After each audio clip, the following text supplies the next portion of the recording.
Welcome back to the Good Talk, the show where we discuss what's hot, what's grot, and everything in between in the wide world of Warhammer.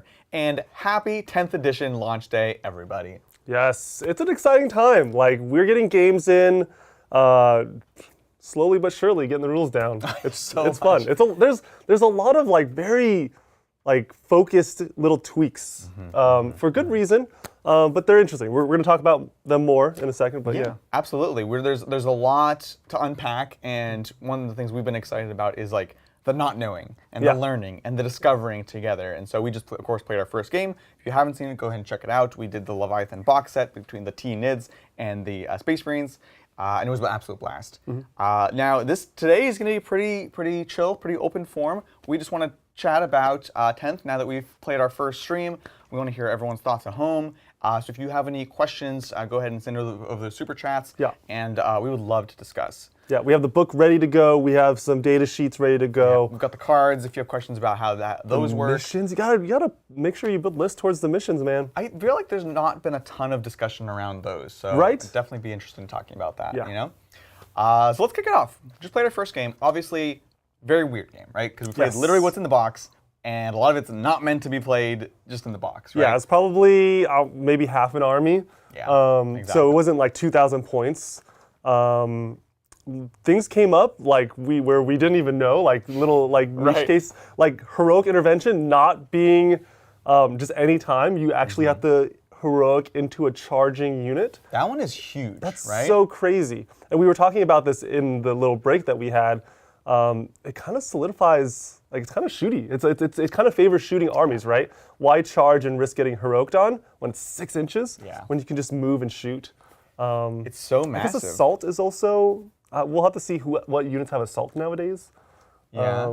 Because you can't advance and charge unless you have assault, right? Assault? No, because that's just shooting profile. You have to have a whole other rule for that. Really? Yeah. It doesn't convey it on there's no tag for that for melee weapons. You'd have to oh no, for charging, yes. But for shooting, you need the assault keyword to shoot and charge? Yes. Or shoot and advance? Yeah, exactly. Yeah, we'll have to see how prevalent that is. Yeah, because, I don't know, it's this concept of just jumping on a point, taking it away, is still going to be valid. So, fast shooting, like you're mentioning with assault, but still shooting, I don't know. I think it would have been very interesting if it worked differently, but it is what it is, which is going to have to make us totally rethink how all of this stuff works. So that was a big one for sure. It is 2 CP, the heroic intervention, which is also that's important. so expensive. Yeah, a lot. But that's also interesting because we've seen a couple units that can do it for free. On Ryan's Leapers. Yep. And then in my case, Captain gets you a free of something stratagem, and so automatically, if you're a competitive player, the first thing you do is okay, what's the most expensive stratagem that I can use? Value. Exactly. And heroic is a 2 CP. That's pretty good. So it does feel very shooting. Yeah. And a lot of the melee feels like we had such long ongoing combats. Obviously, not optimized at all. That's why I kind of made that caveat at the beginning. But we were in combat for most of the game on either flank. It's so easy to get stuck in if you just smash the right unit, like an anvil unit into another anvil unit. They'll be there all game. It's very hard to get them out of that. And what can I say? There's things that just fall apart, like a lot of our vehicles. If you do anti-vehicle into a monster or a vehicle, your Laz ripped apart my Screamer Killer. Right. But sometimes if you just put the wrong thing into the wrong thing, it's not the case. It won't do anything. You did a lot of. You were fishing for 6s a lot, for your bolters, especially. Yeah, didn't feel good. Yeah. I had a lot of fumbling in the beginning, figuring out what targets were good against other targets, and that, to me, feels like a very big part of this edition. The tanks and monsters are much tougher to kill with small arms fire, and it kind of stratifies even further. My anti-weapons work really well against the thing that they're anti against, but they're not great against almost anything else. Yeah. And so you really have to make sure you bring the right tools for the job in the right situation, which I think also feeds into what GW wants us to do, which is bring an all-arounder list. I think they might be successful. Yeah. I think they hit it, because you really get punished for not putting the right tool to the job, and it's going to make you want to build a very well-rounded list. And it's also going to want you to think about what targets you eliminate first. You really have to focus their anti-tank if you want your tanks to live. You can focus their anti-infantry down if you want your infantry to live. So it's interesting. It's cool. It's cool. Yeah, absolutely. I think, we're super early days, but we're kind of speculating about what's going to be important. What are you looking for in a list? And one thing that we keep coming back to in our discussions is the concept of anti-tank, anti-monsters, specifically in things like las cannons. When Melta is not necessarily the be-all, end-all, and obviously certainly plasma isn't either anymore. It feels like these long-range, high-strength, big damage shots are going to be essential. So las cannons. And then not only las cannons, but las cannons that can survive, right? So a Redemptor is quite durable. Yeah. Did you have a -1 damage on that sheet? Or no, there's actually, it's gone. Really? Well, I guess this is new units. Never had it. But yeah. This is a Dreadnought without -1 damage. Yeah, okay. So okay. I guess tough is a relative term, right? When you're going against Tyranids, they don't have much shooting. It's great. But like a tough hull that can also tank out other tanks feels important. Yeah. We'll see. That's so cool. Yeah. I don't know. Cool. Cool. Before we dive on into general questions from everybody, I do want to talk a bit about the secondaries. Because this is something that really, again, has been under-discussed and really defines the way an edition is played. It almost doesn't matter what the rest of the game is like until you know what the secondaries do and how that's scored, right? So, briefly, we're still looking at points overall to 100. You're still getting 10 points for battle-ready paint. Your primary now is going to be 50 points. And that's scored in a number of different ways, which we can maybe talk about, but not quite yet. Then your secondaries are 40 points. If you're doing fixed secondaries, so you're selecting 2 secondaries and you're scoring, you take those 2 and you can score as much as you want. And then if you're doing tactical, then it's obviously drawn from the deck. Now for fixed secondaries, there's only certain ones you can pick. Yeah. And for us, we've been discussing, again, what does a list look like in 10th edition? Because there's 2 secondaries that are fixed that feel very, very important. Very strong, right? One of them, assassination. Very, very strong. Gives you 4 points for each character that's killed. Yeah. So that is very punishing for armies that want to spam characters. And the other one, bring it down. Bring it down. Like, these are easy traps that you can do in the list building phase where you just take way too many characters, way too many vehicles, because they're good. Like, you want to take them.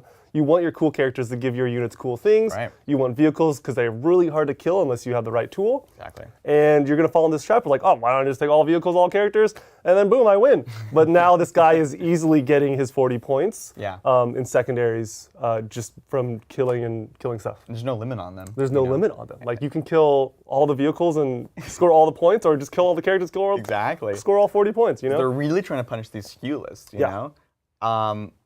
But they're not punishing hordes. No prisoners, which is still an option, is not one you can just pick walking in. So a ton of bodies or just really a ton of wounds is not something you can tech against. Yes. But these other 2 are like, we don't do that here. They don't want that. Yeah. Whether or not that works out, we'll see. Maybe vehicles are just that good. It's worth doing.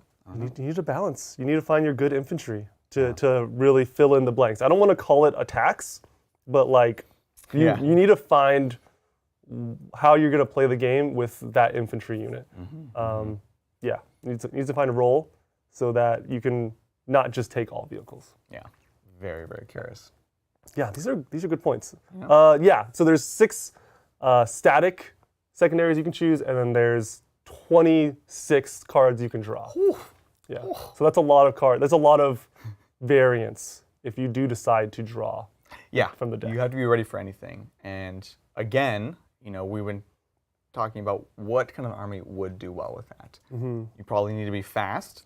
You need to be you need to have a decent amount of units. I'm not going to say MSU, which is multiple small units. I don't know if you have to go that extreme, but you need multiple moving parts because sometimes it's like, hey, go stand in the middle. Yeah, you need to be in the right place at the right time. You need units that can be there without being too much at risk. And again, going back to what your first statement was about the missions, 50 points on primary, 40 points in secondary. It's obviously, most of the points are in primary, right? You need to be able to play the game, and you need to be ready to score secondaries, whatever comes up, right?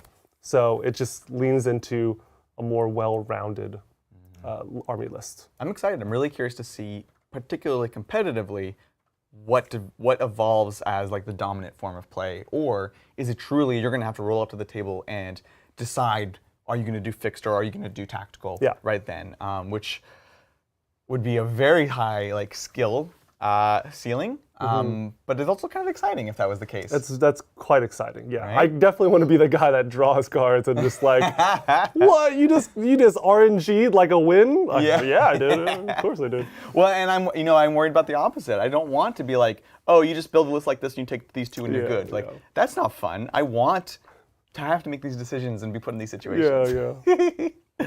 So lots of questions. Yes. Speaking of questions, we have some from you. Let's dive on into some super chats. Yes. So, first off, we have one from Sanderlund. Thank you, Sander. Hey. How many data sheets can you guys show right now? This is a good question. It is, yeah. Not all of them. Definitely not all of them. Not all of them. Yep. You take that. Nope. So we can show everything that's in the Leviathan box. Also, if GW has already revealed it, obviously we can talk about it too. And that just keeps growing. We grabbed a bunch yesterday for the good talk, but there's been more because they keep streaming. Yeah, Thursday's game was very exciting because I loved both of those armies. They played Astra Militarum against Eldari, and they showed off a lot of data sheets that I definitely didn't want to. I wanted to talk about. Yeah. D cannons. Oh god. D cannons. Is it too early to say a problem? It's never too early to say D cannons are a problem. Yeah. No. It's concerning. Yeah. So if you have questions of any of that kind of stuff, feel free to ask away. Yeah. Exciting stuff. Good stuff. Next question is from Kilted Lion. Thank you, Kilted Lion. What is each Titan's personal pet project for 10th? Perhaps a new faction you want to collect, or add new units to an existing force? I'm undecided on starting Big Tau suits or finishing Corn Demons. Oh, that's awesome. Amazing question. Such a good question. I will say I am currently on pause. I was building up my Eldari to be able to pivot towards anything when I was approaching 10th. Now that we're about here, I'm kind of in a pause because I want to see what piques my interest. You know, what's cool? Where do I want to pick up next? Right? I have a lot of stuff on Sprue, everything from Marines to, I have Orcs. I have all of the Eldari elves craziness. I have Dark Eldar stuff still in Sprue, so I can really go anywhere. Guard craziness. Yeah. So I'm just waiting. I think what's piquing me right now is Guard, Space Marines, Eldari, Drukhari, gross. Demons. Like I'm not into demons, but I'm like I'll play demons. Like demons look cool. Demons are cool. I would probably prefer to steal Adrian's models for demons. So he's not using all those demons. You get the easy end there. Yeah. Exactly. What about you, Adrian? Excited pet projects? Yeah, I'm excited for a lot of factions. My top 3. My 4th is demons, by the way. Oh. My top 3, I'd say, are Orcs, GSC, and Eldar/Harlequins. Yeah. So those are the 3 I'm most interested in. Also, we're going to play all of them. Those Space Marines, huh? Space Marines? Oh, shoot. I was like, Eldari top 3? Unbelievable. I know, no. So my pet project, though, is Space Marines. I just did my new chapter, and it was sort of preparation for this. Also, they're going to be one of the first codexes, and it's always fun to play with the new toys. Yeah. And I did this kind of at the end of the start of last edition too, where I was like, you know what? If the new book comes out and I'm into it, I'm just going to do it. I'm going to go for it. You know what I'm saying? Like, no shame. So that's the big ongoing project, I'd say, for 10th, which is building out that chapter, doing all that stuff. Yeah, you're right. I guess that should be somewhere in there. But that's like the pet project one. Yeah. Exciting stuff. Good question. Big Tower or Corn Demons? Yeah, I know. We probably can't talk too much about it, but I do like Corn Demons. Yeah, Corn Demons are cool. Good aesthetic. Yeah, I think I'm more excited for Demons than Tau right now. Yeah, Tau, I don't know. I want to like Tau. I feel like too many people like Tau, so I don't need to like Tau. Especially in this studio. Yeah. But I do like Tau. You know I like Tau. They're awesome. They're like the anime dudes. Yeah. I don't dislike them. Yeah. But Demons looking really good. So if you were asking for our opinion, which you're not, there it is. Thanks, Kilted Lion. Yeah, thank you. Before we move on to the next question, I just want to thank Zenner for gifting 10 memberships. Thank you. Greatly appreciate it, Zenner. Thank you. The And this next question is from Neil Adams. Thank you, Neil Adams. If a character attached to a unit takes wounds from a precision weapon, must further non-precision weapons be allocated to the character instead of the bodyguard unit? Right. Question mark. Good question. My understanding, the way I'd read the intent, even if I'm wrong, which is a good way to cover yourself, is precision is going to override that rule, but then when you don't have precision, you're going to go back to the default. So you actually could have more than one wounded model in a unit. Yes. I would exactly interpret that the same, right? You'll see even what happened yesterday when Nick Nanavati went against Andrew Gagno. There was a lot of decisions made between, do I kill the unit off? Even like, there was a point where Nick was out of coherency and was like, I just want to keep my character alive. Oh, wow. And so he actually would lose the unit to coherency and then keep the characters. I'm sure it's the same thing with like, I'll take the sniper shots, precision shots onto the character and take what I can on the main unit. And then, I might have a wounded character, but at least he's alive, type of thing. This is why I'm not crazy about like precision on 6s. So like Tyranids have access to that. And I think they previewed someone like maybe Death Watch or someone can do it because you're just kind of splitting your wounds. If you could use it like Tracer Fire, like the way that Neil is suggesting, then it'd be amazing. Then you just need one precision weapon. Right, and you just destroy that unit. So, good question. There's going to be a lot of this kind of corner case stuff. And Neil, and also Adrian, I don't know if you know this, but precision still needs line of sight to the character. So you're going to see a lot of, you have an anvil unit with a character in, you're pushing up onto like an objective, but you'll have your character just behind like a wall. With hopefully no windows, and you won't be able to shoot that with precision. Even though you see the unit itself, you're not going to see the actual character. So there's a lot of easy ways to get around precision, right? It's not the end of the world for some characters. And you can still hide them in there. Also applies to melee. So you're finding someone through the wall with precision? That's silly, but I guess it's pretty silly. Maybe. He's just too far away. You just let me hit you, and he's too far. Yeah, to be fair, if you're fighting through a wall, like, you can stab through a wall, you can stab through a wall, but you don't know what you're hitting. Like, is he here? That's true. Listen to the voice, maybe? I don't know. Thanks, Neil. Thank you, Neil. This next question is from, is it Piotr? Piotr? Yes. Yes, Piotr. Thank you so much. Help me out. World Eaters, Thousand Sons, or Black Legion for 10th. Note, World Eaters isn't out of the printer yet, while I have thousands of points of the others. Yeah. Ooh. Oh. Oh boy. Okay. That's a tough call. I actually haven't seen too much from CSM proper. Yeah. But I will say, out of these three, Thousand Sons, hands down my favorite with the information I've seen. Yeah. Thousand Sons look cool. They do look cool. They seem very missily with their psychic. Like you're talking about like solid damage doing with pseudo psychic nowadays, like shooting psychic. You're gonna feel really cool and niche as Thousand Sons. Like you're doing stuff that not everyone can do anymore. So it just seems cool. I'm gonna back you up on this one. I agree. Yeah, Thousand Sons. Thousand Sons seem cool. I think like these are all cool factions. So World Eaters are out just because they're more effort. They're not ready to go. Yeah. Obviously, Black Legion is awesome, but these are all great points for the Thousand Sons. They're totally getting reimagined. Have you seen Abaddon's sheet yet? I don't remember it. Recall. Yeah. I just remember there's the whole like you do the like little mini rituals. You like beseech the gods and you get little buffs. For Black Legion? For Chaos Space Marines. Okay, yeah. Yeah. I don't know that there's gonna be Black Legion specific stuff. Yeah. So it's cool. That's cool. But give your Thousand Sons a go. That's Thousand Sons hands down for me. Easy answer. Thank you. This next question is from Christopher Sanford. Thank you, Christopher. I was muted. Oh. This is from Christopher Sanford. Thank you, Christopher. Catching you live, first time ever, with all the rerolls and critical hit / wound abilities around. What are your thoughts on the survivability of big centerpiece models this edition? You guys rock. Oh, thanks, Christopher. Oh. That's a good question, honestly. I would be nervous, frankly.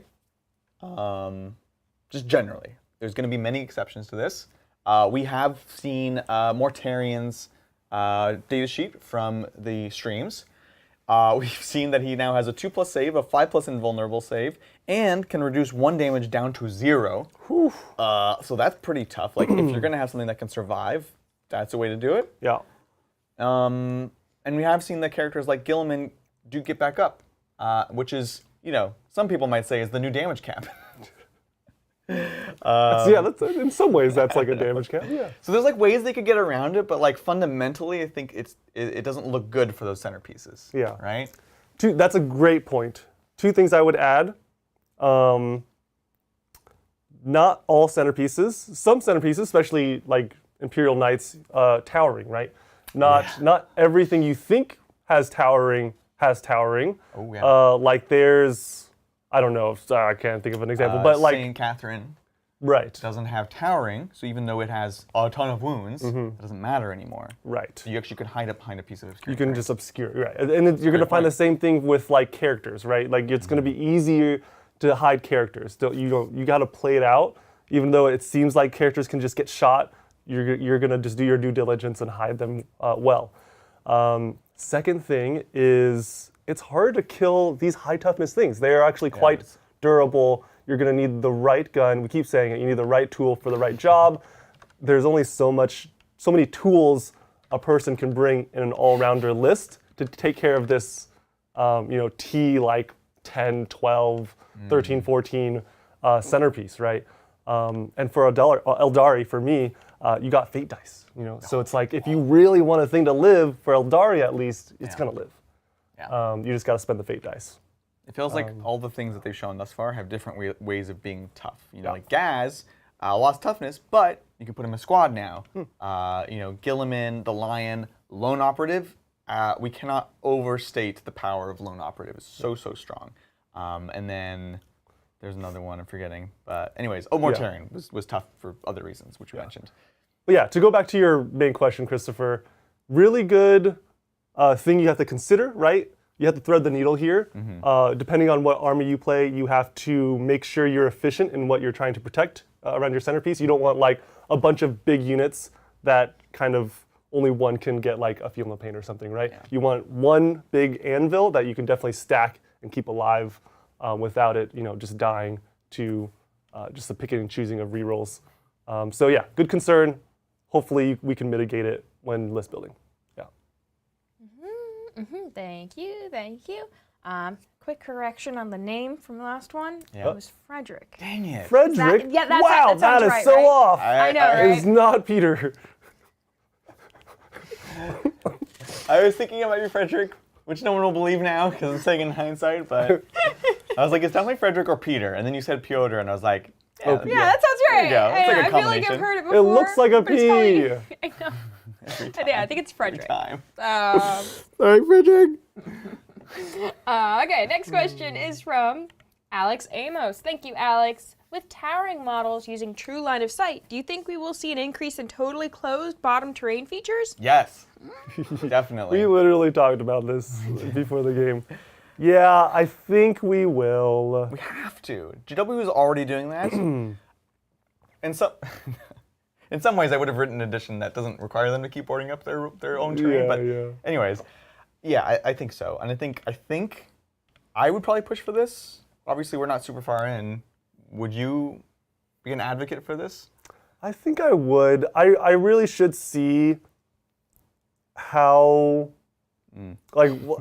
how they want towering to work, GW. Because right now, not having the bottom floor closed means knights can get shot by everything and also can shoot everything. Yeah. And in the past, that's how you mitigate against knights. That's how you make it that's how you play around knights. That's how you have a solid game against knights. If you didn't have that, then you just get eliminated. Imperial Knights have like some of the best shooting pound for pound in the game. Like they do devastating amount of damage, but they need to see you. So it's just like what the intention is. I have yet to play a game with or against knights, so it's hard to say, but I think they should be closed. It really seems that way. Yeah. And that's how it has been in the past. So I would probably advocate for this. Yeah. Good, Alex. Good question. Yeah, thank you. This next question is from Mac. Thank you, Mac. Possible two maybes have the models. Units and squads that are currently taking actions, moving, shooting, charging, have their data sheet overlaid on the stream? Oh, so like we would have like an overlay that's like these units are doing actions right now. Yeah. Ooh, Yeah. that could be interesting. That is cool. We are going to see a lot of changes to our overlay. Spoilers. We have some big upgrades coming. Big upgrades, mostly towards like missions and things like that. But units could always be a thing. That's a lot of pre-setup. That we play a lot of games per week. Correct. I want to hedge expectations. It is very cool.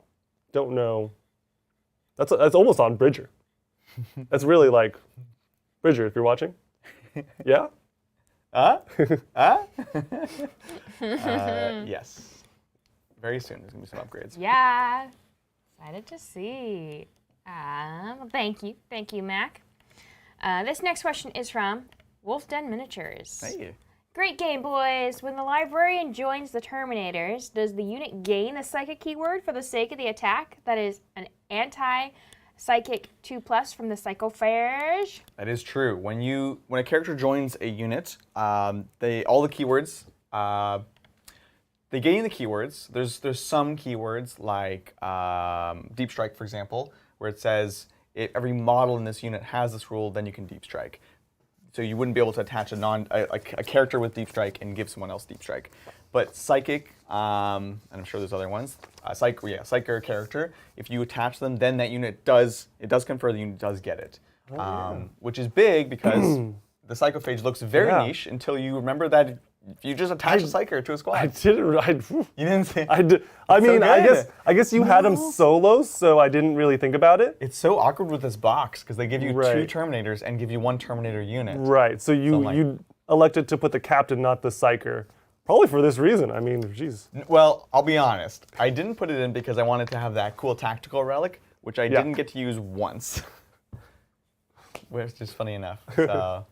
But yeah, that's a good call up, Wolfden. I didn't even realize that. That's so cool. Big deal. Yeah. Okay, that's another thing you have to line up. Hunt those psychic units. Yeah, like with you your think about, Psychophage. Yeah, things that hate Psychers can hate a lot more things now. Yeah, it's true. Thank you.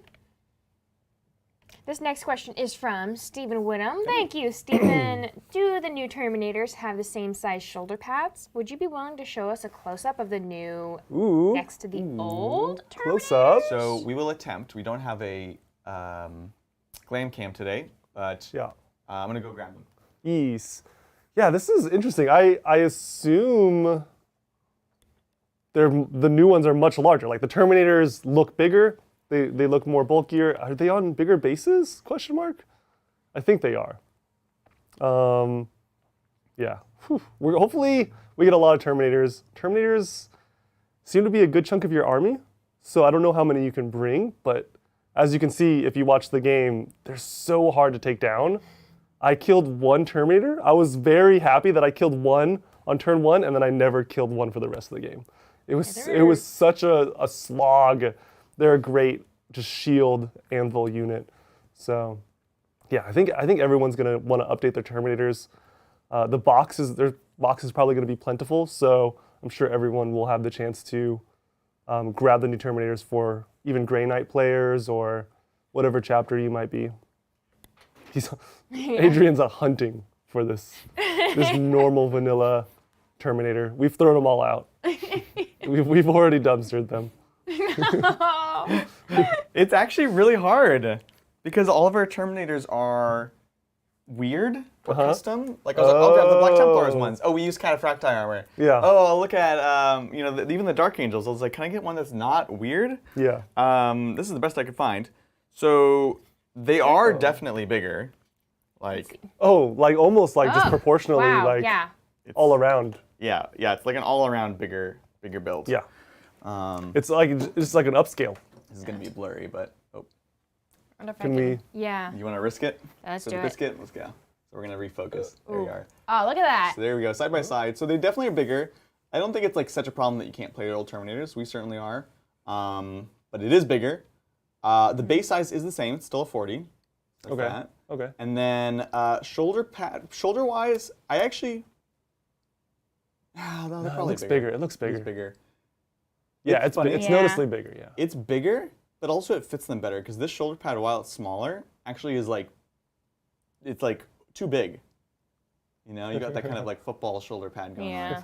on. So everything is bigger. You can still play with your old ones for sure, but cross compatibility might be a little bit difficult. It's cool. It like fills out the base better. I feel like. Yeah. Oh, they're gorgeous. They're super super cool. Great. Oh, question. cool. Beep, beep, beep, beep. Yeah. Apparently we don't have normal Terminators. We do. Yeah, was it the Black Reach box that had just like a ton of Terminators in it? Forgot which. Black Reach. Oh man. I know that like maybe like the drop pod era is when like everyone had like a 5 Terminators, you know, and it was Yeah. like pushed to fit or whatever. Yeah. Well, and there's the Dark Vengeance box, but even those ones I feel like are a little smaller. A lot of that stuff can end up a little bit smaller than the actual kit. At least back in the day. So interesting. Cool. Good question. Yeah. I didn't even know the answer. Thank you. This next question is from 95 Ginger Rage. Hey. Thank you, 95 Ginger Rage. Loving this game. Just want to say thanks for the link to early LVO tickets. Got my tickets and booked the whole trip this Excellent. week. And because it was this early, saved several $100s for LVO.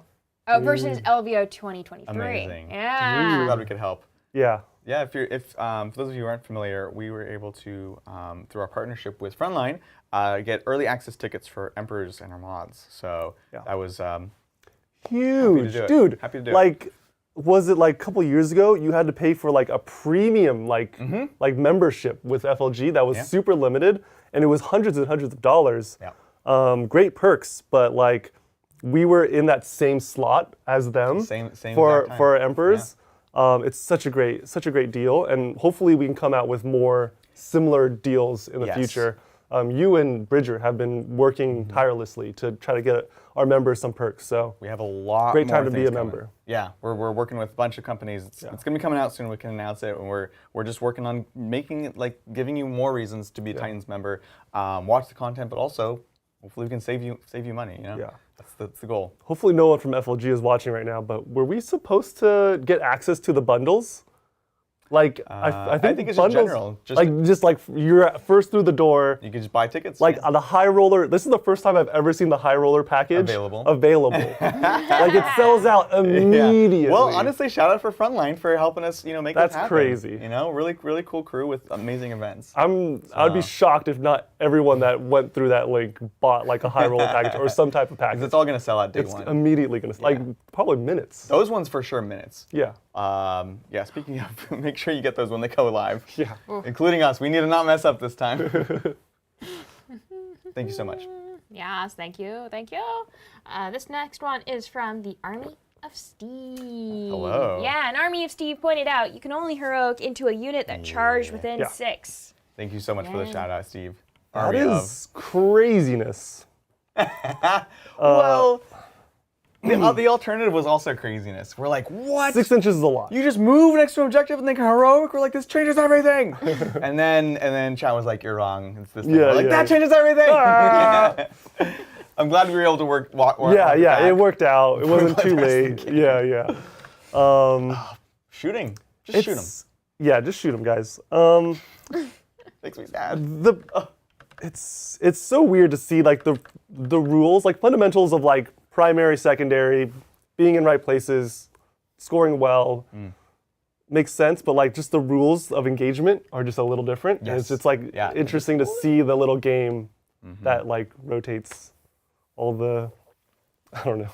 And The wheels are turning. yeah, it's just a few key changes will fundamentally adjust the way that the game plays. So like at the core, like if you play 9th, you'll be able to play 10th. It's fine. It's relatively similar overall, but there's a few things that just completely change the game. Yeah, gotta play the game. Yeah. Thank you. Thank you. This next one is from Dan McPhee. Thank you, Dan McPhee. Liam says a great name. to say he sent me. Got quite a few of those in chat today. Excellent. As well as Liam hanging out in chat. Oh no, the Yeah. Liam gang. Much love to Liam Dempsey. Yes. If you haven't checked it out, YouTube channel of the same name. Yeah, if you're watching, we're sending you to Liam. Tell him Titans sent you. Yeah. You should do that. That'd be cool. Well, thank you. This next one is from Ragnarok2504. And just a reminder, Dreadnought re-rolls. No! You didn't. You did whiff pretty bad the first I turn. did. Totally missed this one. I forgot. It rerolls against anything that's not wounded.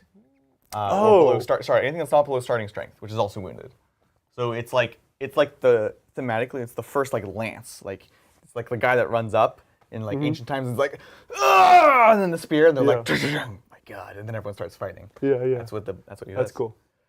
Well, future games. Next Future games. games. Yeah, Oh yeah. yeah, look, Tuesdays, you don't even know. So crispy. Yeah, there you go. Yeah. So crispy. This one, this game was just trying things out. Yeah. Wow. Yeah, exactly. Thanks, Ragnarok. Yeah, 504. Good tips. This next one is from Damien Ford. Thank you, Damien. So with 10th, are we getting a new Flapjack model? Oh my goodness. Arr. I've heard rumblings of a new Flapjack. I have two. Is it? It's gonna be Primera sized? I think it's like a sibling of, like, like. It's now like a costume we put on. Oh no. Oh, Flapjack costume? Oh You no. need to make the Flapjack T-shirt. That's the Flapjack emote. Yeah. Oh. It's true. A legendary creature of demon origins. Speaking of demons. Thanks, Damien. Appreciate it. Thank you. There we go. This wobbling. next question is from Raymond. Thank you, Raymond. Yo. 1v1, V1, 9th edition finale event week before suspected 10th launch. 500 points, 1 HQ, mandatory world eaters, Daemon Prince plus Angron. Too much or way too much? What? This is amazing. No, do it. This is perfect. Do it. 500. Wait. It's just a Demon Prince and Angron. Wait. That's too much. It's too much. But not way too much. Oh, okay. Yeah. So it needs to be way too much. Not excessive enough. Yeah, you This is need like- to go more. ugh. You need to do more. Yeah. Oh man. It's one of those things where, like, if you try to do the reasonable thing, you're just not gonna have as much fun. You're not gonna have as much fun. I dare you to come with 500 points of anything else that's gonna be more fun know- to play than that. This is so great because you should play your Demon Prince very cagey. Angron's gonna be on the board. It's gonna wreck face. Everyone's gonna be terrified of it, and immediately shoot it. Right? It's gonna die. Yeah. And so you just need to get him back. You gotta bring him back. Yeah. How does that work? How does Blood Tithe work? Do you get Blood Tithe for your opponents dying? By your opponents? Yeah. That's amazing. Yeah. Blood Tithe. That is, I'm sold. This is actually the only way now. You get 2,000 points worth of Blood Tithe in a 500-point army. That's amazing. I would be okay if it was just Angron. Right? This is great. I don't think you can win, but I don't think you could lose. Yeah, that's a quote. Quote me. Thanks, Nice. Raymond. Yes, thank you. This next question is from Ilya Basov. Thank you. Who's excited about Viper marker lights for overcompensation D-cannons? Eldar! Look, if you really need your D cannons to ignore cover, boy oh boy, Vipers are there for you. They showed this on Thursday. Really, really good. What do the Vipers do? So Vipers, when they shoot at something, does not get cover for the turn. So good. And then D cannons excessively have a lot of AP. Duly note, they lost an AP, but they still have a lot of AP. Oh my god. And they do a lot of damage. And a ignore lot of cover. mortals. And now they ignore cover. With Viper. Cannons. Not gonna say it's a problem, but it's a problem. You have 9? Yeah, that's you start the list with 9. Duh. GW. Don't nerf it. Well, thank you. This next one is from Neil Adams. Thank you, Neil. Adrian, can you share the weapon profiles for the Stern Guard? Seems like you're rolling all of them at the same time. Does the model with the heavy bolter not count as such? You know what? I totally blah blah blah the heavy bolter. Did I'll you tell you two forget things. the heavy bolter? I did consolidate some profiles just for ease of access this first game. So the way that the models come in the box, there's actually 3 weapons technically. There's combi weapons, there's the Stern Guard bolters, and there's a single heavy bolter. Right. And as I was building it, I was like, oh, am I just forced to build it the wrong way? And I think overall, no. I'll say this. Combi weapons and Stern Guard bolt rifle, which is theirs. You can replace all of them with either one, so you can go all of whatever. Combi weapon is what I just did it for today for simplicity. But the Stern Guard bolt rifle is actually not bad. Instead of anti-infantry, you still get devastating wounds, so that's nice. Instead of getting anti-infantry, you get rapid fire 1, and it starts at 2 shots. Ooh. So when you're within close range, you get 3 shots. Yeah. You're really looking for the 6s then, so you're not teched as much against infantry. So I think I prefer the combi weapon overall, and we'll probably stick with that. So that solves that. The heavy bolter, though, you say, am I going to get stuck with a heavy bolter? I'd rather just have more mortal wounds. No, because the heavy bolters, a Stern Guard heavy bolter also has devastating wounds. So it's exploding 6s, heavy, devastating wounds, and it is 2 damage. So I was just nerfing myself there, and that's the breakdown. Oh, that is the other thing. Combi weapons, no AP. The bolt rifle is AP 1. Gotcha. So it's actually interesting between the 3 of them, and it's not really a clear bad option. Yeah. And that's what they're trying to do, right? Because, yeah. Exactly, because like you want to, especially for the starter box, I was like, is this going to be, but it's actually fine. It's good. So I'm glad you asked, Neil. I actually meant to talk about that earlier. So it's cool. Yeah, Stern Guard, I'm kind of sold on them. Right? They're kind of good. With Oath, like, oh my goodness. It's like exactly the unit you want to pair with your chapter tactic. Like, it makes sense. Exactly. Thanks, Neil. Thank you. Thank you. This next question is from Pandemic Painting. Thank you, Pandemic Painting. I gotta know, is Battle Shock a big enough deal that it can be an army focus? Right. The new NIDS? Oh, such a good question. I'm really torn after what happened today. It's kind of good, right? Like it could be pretty clutch. Yes. Tyranids having all those modifiers is quite good. If I thought about it, the auto pass was really good too. The auto pass is the one thing that makes me a little nervous. Right. Because it was devastating. And Until then, we knew we could auto pass. Yeah, just like, oh, right. And it's a better auto pass. Is it still once per game? No. Oh. Right? Oh. So they need to fail a bunch. Yeah. Like, it's still good. So Battle Shock is interesting because it does so many things, right?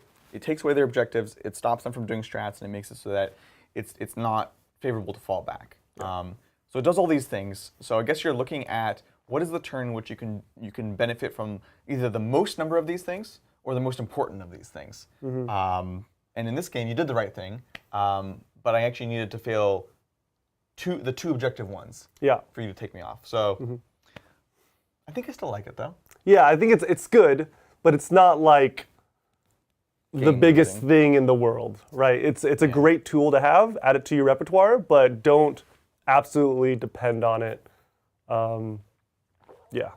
Try to line it up. It's going to help you do some work, but I think it's going to swing a game maybe 5 to 10 points. Yeah. Which is it's good. It could be a huge deciding factor, but not all the time. I also think like Battle Shock is important, but Battle Shock at will is way more important. Yes. Because otherwise it's like, okay, you have to play the whole next turn, you got to survive, and then you deal with it. Whereas if you have to like right now, take that Battle Shock test. Like think about the Infernus Marines or even what John was doing. Screamer Killers, yeah. It was like, whoa, this suddenly can turn an objective immediately. And that's where it's the most powerful. Yeah. Yeah, thank you. This next question is from Captain Mannerings. Thank you, Captain. Shout out to Laura for making it through a 4-hour operation and exceeding her doc's expectations by being home 2 days early. Yes. What are you thinking for works? Shout out to Laura. Yeah, that's amazing. Good health to you. is. Yes. Congrats. That's great. Orcs. What am I thinking for orcs? Well, can't say too much yet. It's a good question. Not sure how much I can actually say on this one. Yeah, they haven't previewed too much about orcs, right? You got your one article that you can go off of. So, for better or worse, here we are talking about how we think it's going to be very shooty. And orcs, they previewed, are basically all Goths now, which is mostly melee. Very fighty. So that makes me a bit nervous. Gaz is interesting. I'm curious. I think I'm interested in MSU orcs because MSU seems to be very interesting, compelling right now. So that works well for them. They're not really a Death Star faction, so that is beneficial. Yeah. I'll be honest. Knowing now how the heroic intervention works, I feel much better about other units like Stormboy. Like I love to run on a point and steal it away from someone. Yeah. And with the way that we thought that stratagem worked, that was completely out very, the door. very difficult, yeah. So I feel better actually after this game. Do we know what toughness the normal orc bodies are? So they showed the Beast Snagas as still T5. T5. And instead of getting the 6 of Invuln, they have a 6 of Feel No Pain, which I actually like better. I see that Feel No Pain is kind of more prevalent now. Yeah. I think T5 is so good Big inflection point. because it's bolters and guns like it are going to have a hard time wounding. Exactly. There's going to be a lot of them now. So I think it's good.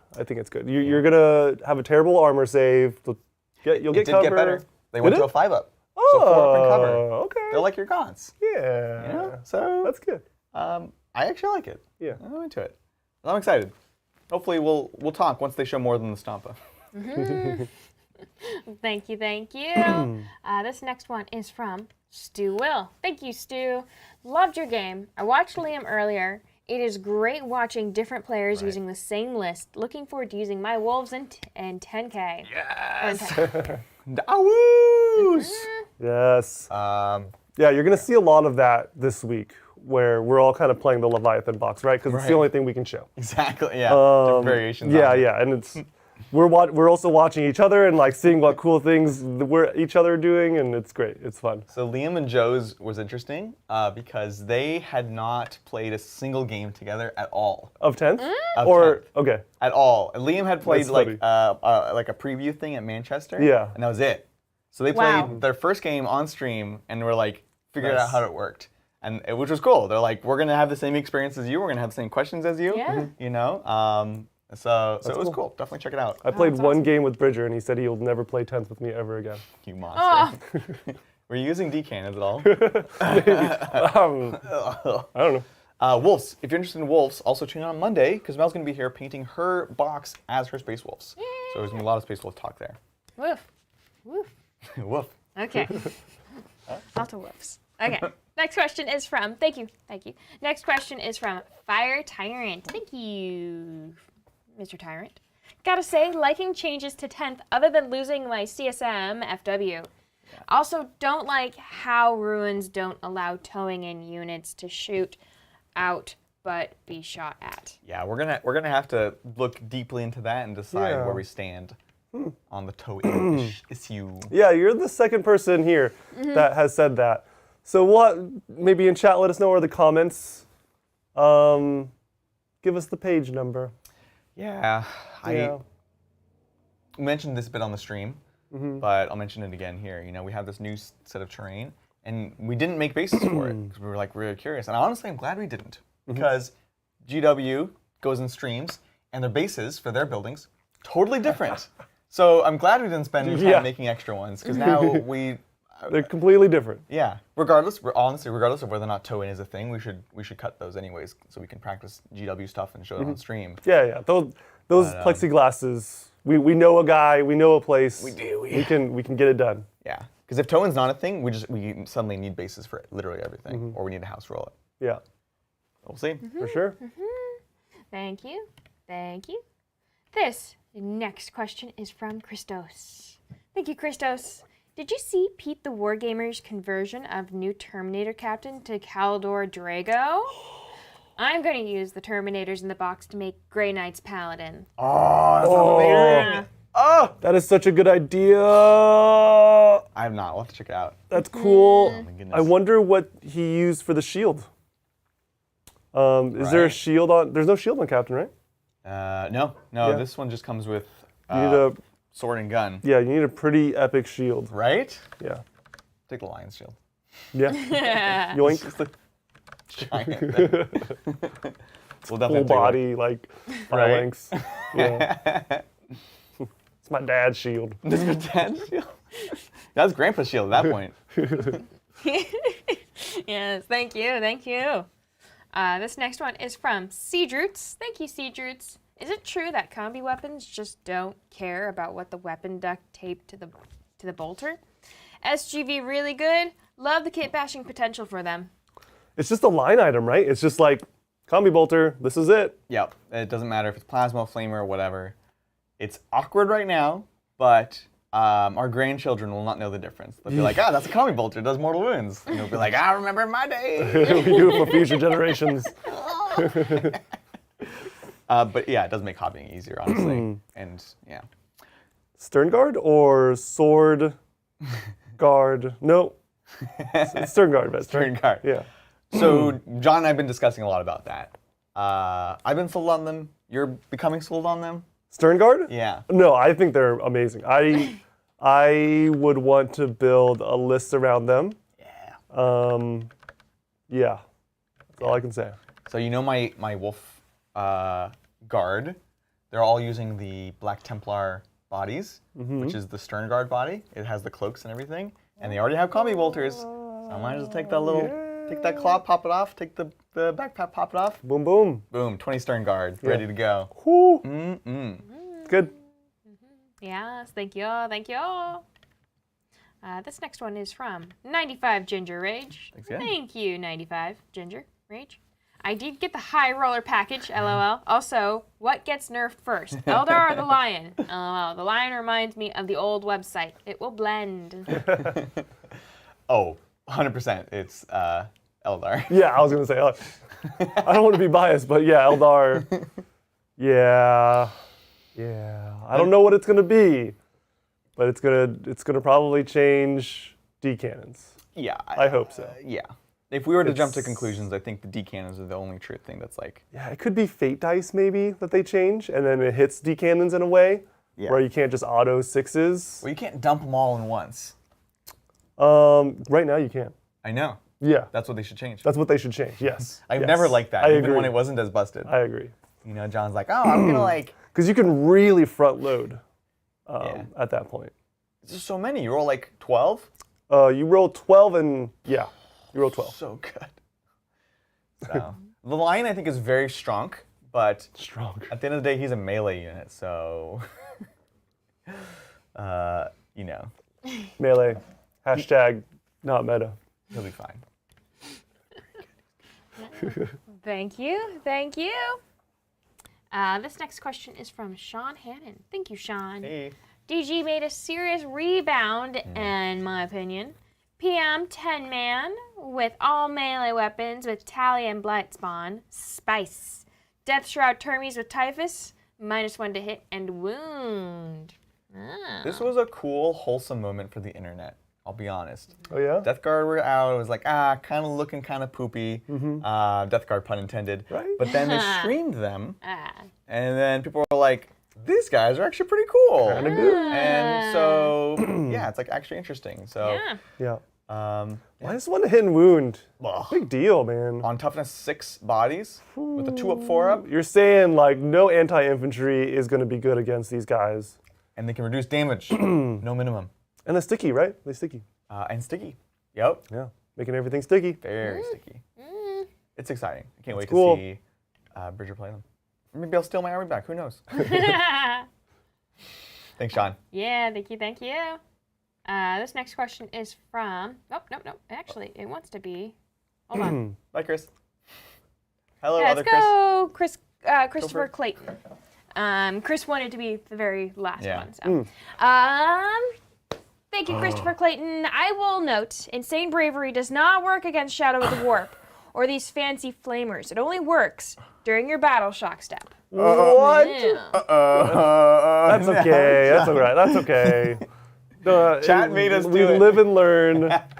That's so... Okay. Okay. That just solidifies our point of like these Battle Shock on demand. So good. So, because they usually carry a modifier too. Right. Wow, that's Shadow strong. of the Warp back on the menu. Dude, Shadow of the Warp is Huge. yeah. I'm Game sold. winning. Oh. Sold. Yeah. Tyranids meta. So strong. Yeah. Thank you, Christopher. Christopher. I really appreciate that. Yeah, thank you. Boy, oh thank boy, you. you're setting the foundations for Tuesday's game. Oh. This is amazing. Yeah. John strikes back. John, 10th edition John strikes back. Ah, I'm 10th scared of edition this, John, yeah. Don't like it. Battle Shock all the time. Everything Battle Shock. Another one. Thank you, thank you. This next one is from 40k Warp Heroes. Thank you, 40k Warp Heroes. Honest take, how do you feel towards Votann now, and will any of you play them live on stream in 10th edition? Be honest now. Me. I volunteer as tribute, yes. I think they're so cool. Van life has never been so fun. I think it's a great army. Yeah. It's changed a lot. I think it's going to go towards where GW first envisioned, right?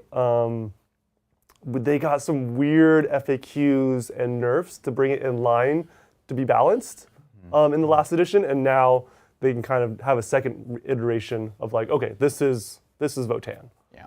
So I'm excited. I think it's good. Yeah.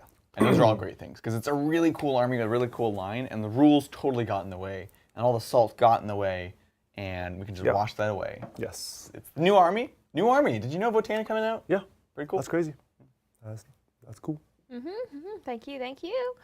Just to go back a bit, the rules on ruins and towing, it's on page 48. 48. Yeah. All right. Put the bookmarky thing there. And not talk about it. 48. Is it going to be, okay. Yeah, all right. This is another thing Yeah, because they where define ruins. like they define ruins and they label things visibility, but visibility means different things for different Right. terrain. Models cannot see over or through this terrain feature, i.e. outside this terrain feature cannot draw a line of sight to a target on the other side of it, even if it would be possible to draw a line of sight to that target through open windows, doors, etc. Aircraft and towering models are exceptions to this. Visibility to and from such models is determined normally, even if this terrain feature is wholly in between them and the observing model. So far, so good. Models can see into this terrain feature normally, and models that are wholly within this terrain feature can see out of it normally. So is this a wholly within kind of argument? Is that what we're saying here? Footprint. When this terrain feature is set up on the battlefield, both players must agree upon its footprint. That is the boundary of the terrain feature at ground level. This is so that players know when a model is wholly within this terrain feature. Wait, hold on. Okay, if this terrain feature is mounted on a base, then this will define its footprint. Models can see into this terrain feature, and models that are wholly within this terrain feature can see out of it. Right. And then I'm assuming we're basically going to the wholly within, wholly without section of the book, which sounds like a song from the 80s or something. Wholly within, wholly without. Range. Visibility. Yeah. I remember reading the section. That's a tough one to solve. But again, I think, yeah, we're going to have to come to a consensus as a community. Move. And so true line of sight only comes into play to the enemy unit not in the terrain. So if you're partially within a terrain piece, the building is obscured to you, not to your opponent. Is that what we're saying? That's what chat's saying, I think? Windows are no windows. It's obscured. It would still be, functionally what they're saying is unless your base is wholly on it, it would still function as obscuring. Weird. The only solution to which is have bigger bases. For Because the here's terrain. problem. For the terrain. Yeah. The problem is, I'm imagining my raider like physically not being able to be wholly within Yeah. a ruin. Like I'm like, Oh my God, how do you're I? right. This hot dog shaped vehicle is not fitting in this L-shaped building. And every spike has to stay inside of it. If a portion of your fin goes out, Yeah, you I cannot cannot see. see. You're just like blinded. Blinded. I like it. Yeah, look, we're gonna look into it, and let's keep the discussion going. Yeah, I think that's very interesting. Yeah. I think that it compels us to probably do plexiglass bases. It does a weird thing though, because here's the thing: like normally, the building's right up to the plexiglass base, which means the only way to be wholly on it is like behind the terrain, Wholly on it to be. because you'll have like a lip, Yeah. which won't be able to fit. So you have to be behind. Like, it does a weird thing. You would have to be. It's hurting my head. I don't know. You would have to be taller than the piece of terrain, No, and it also doesn't have to. Oh, because you'll Yes. be. yes. Yeah. Right. And it would have to, or it has windows that aren't bottom floor blocking. Correct. Yeah, it intersects with another part of the game, which is Oh interesting. gosh, that creates so many problems and decisions. Yeah, I don't know. You might be right, chat. I think you're onto something. I'm sure they're by the rules, like rules as written, probably correct. Yeah. It's just how do we create a balanced terrain situation? How do we navigate that as a community and come to a consensus Right. to make sure that we're remotely playing the same game? It's gonna be interesting to see how GW deals with things, which we're already kind of seeing, and then like FLG Frontline Gaming or like the LGT organizations of the world. So it'll be cool. It'll be cool. Thank you.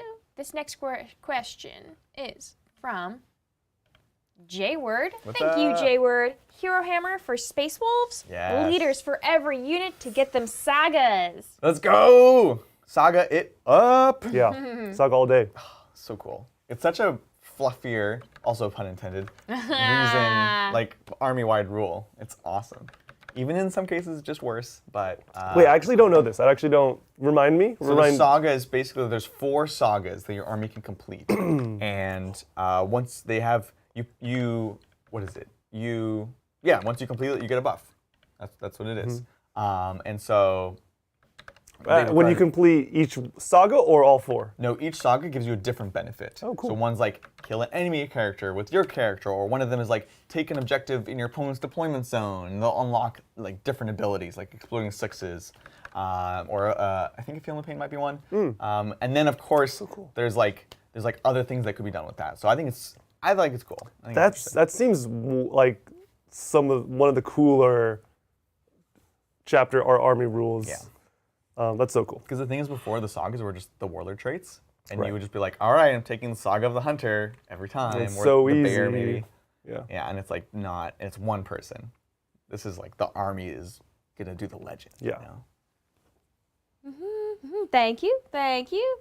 This next question is from Adolin Solaris. Thank you so much. Hey Titans, thoughts on the LOC? Seems a lost flavor. It feels like a giant gun platform, not a manifestation of the god of magic. Neurotyrant cheat? Question mark. Yeah. LOC? Lord of Change. Mm. So, well, funny enough, we actually have a graphic for this. Lindsay, Yes. the photo dump from Willow, it's actually the first one, I believe. Boom, there it is. Whoa. On demand. Dang. Perfect. So y'all can see it here. I'm relatively familiar. It is a big gunboat. It shoots, honestly. And I think, Brain blast. yeah, it shoots. There is going to be some flattening with Psychic, right? And some things are going to be represented in a more interesting way than others. It seems like they want Tzeentch to be going further down the line of like being a shooting army. I'm sure there will be tricks and stratagems and things they can do, but they're certainly not really going to exist on this data sheet right here, you know? And so it is a bit of a flattening, and I totally get that. It's a bummer. But I'm curious to see what Fate Weaver does. I'm curious to see what their stratagems are, or enhancements, actually. The enhancements feel like they adjust and change so much of the army it's very important. Like, we saw today the captain putting a unit into tactical the whole time, so they're mega flexible. And you put that on a big squad, or like John's like the 3 redeploys is like game changing, and it feels like there's a couple of them that you can kind of pick, and that's going to fundamentally adjust the way that your army plays. So I could easily see like cool Lord of Change abilities being locked behind enhancements. Yeah, I want to see the points for this guy because 4-up invuln, hard to come by, very strong. Yeah. You saw my Tyranid army barely had any invulns. I can see this guy being very durable for like a centerpiece type of deal. Oh, very cool. Look, you had a question about Neurotyrant. yeah. Neurotyrant datasheet. What did it do? I'll just rattle a bunch of stuff off. Yeah. 6-inch move, T8, 4-up save, 9 wounds, 7+ leadership, 3 OC, which is kind of cool. Has a ranged ability, Psychic Scream, ignores cover. It's a psychic, and it's a torrent, so it's a flamer auto hitting. 18-inch range, 2d6, strength 5, AP 1, 2 damage. Pretty good, pretty awesome. And the melee weapon is claws and lashes, 6 attacks, hitting on 3s, 5 strength, no AP, 1 damage. Keep in mind, you want probably one of these in every list because of the modifier to Battle Shock. The overarching army rule of Tyranids being able to force Battle Shock in the command phase, your opponent's or your own, for all of your enemy units. This is a -1 to that test. Amazing. It's really quite good. And it stacks with other things as well. It also makes your synapse range 12 for this unit. And then also +1 to hit, +1 to wound for the unit they're leading, which is really good. Cool. It's actually +1 to wound if you're battle shocked. So that didn't come up. The neuro gaunts that this can go into, that unit, they're not the best Endless Swarm unit. They don't do a ton of things. They don't have a great save. They're easy to chew through. They're just like an extender. They just extend the synapse. They're just there for synapse, and they're just bodies, right? Yeah. And they're Endless Swarm, so if they don't kill the whole squad, you just bring them back. So they don't hit necessarily hard. This is gonna help you do a little more damage. Yeah. Cool unit. I would take one. Probably no more than one. Yeah. There's not many stacking bonuses, which is what they're trying to do with a lot Yeah. of these things. Yeah. Good question. Thank you. Thank you. This next one is from Dungeon Master. Thank you, Dungeon. Hey, Titans. So, Adrian, were you allowed to deep strike those Terminators on turn 1? Was it the Strat or Homer that let you do that? Is turn 1 deep strike a thing now? Really enjoyed the game regardless. Thanks so much, Dungeon Master. Good to hear from you. Yes, AFAIK, I can do it. John told me so at the start of the game. Look, I am almost 100% sure that you can. I haven't seen anything that says otherwise. If you think otherwise, send us a message or comment with the page number. But it's literally the lack of rules in that section. It really delineates from strategic reserves. Strategic reserves are still the same. Have to come in turn 2 or 3. And deep strike can come in, anytime in between. Or 1, 2, 3. Keep in mind, it's wholly possible that when tournament season comes around, there's a player packet that comes out, and they say, you can't do this in this GT packet, right? A lot of those restrictions that we're familiar with actually come later on in the packet. That's true. That we don't have in the core rules. So, too early to say if that's for sure how it's going to work in tournaments, but it seems to be how it works right now. It's really good. It's kind of like AOS, which, makes sense a little bit. In like an AOS kind of way. No, stand your ground. You got this. In like a GW, it's kind of the same. Yep, that's good. Some people in the chat are saying it's in the mission card rules. That you can't do turn 1? I could see it. That you can or can't? Can't. Yeah, so mission prevents it.